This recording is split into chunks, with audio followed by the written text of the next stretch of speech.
Smart ভ্যালুটা আমার কাছে কি, ওই ডায়েরিটা আমার কাছে কি, ওই ডায়েরির মধ্যে দুনিয়ার নোংরামি করি আমি, কোনোদিন আমি বড় জায়গায় যাব না। ওই ট্রেনিং হলে যাত্রা ড্রেস পরে চলে আসি, কালকে ফুটবল খেলেছি যেই ড্রেস পরে, সেই ড্রেস পরে আজকে স্মার্ট ভ্যালু ট্রেনিং এ চলে আসি। শ্রদ্ধা নেই, ভক্তি নেই, ভগবান প্রাপ্তি হবে। যেই প্রফেশনকে আমি শ্রদ্ধা করতে শিখিনি সে আমাকে জায়গা দেবে? আওয়াজ পাচ্ছি না।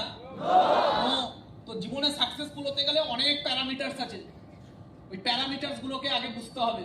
তো আমাকে এটা বুঝতে হবে যে একটা R15 আমার জীবন হতে পারে না, আর এই R15 আমি 5 বছর পরে চাইলে আবার কিনতে পারি, কিন্তু মকা আগে।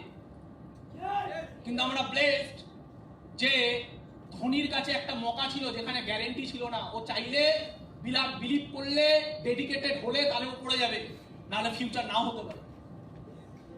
কিন্তু আমরা ব্লেসড যে আমরা এমন একটা প্ল্যাটফর্ম পেয়েছি, যে প্ল্যাটফর্ম আমাকে শুধু মকা দেয় না, আমাকে গ্যারেন্টেড দেয় যে যদি তুমি 5টা বছর দাও সাকসেস হবে।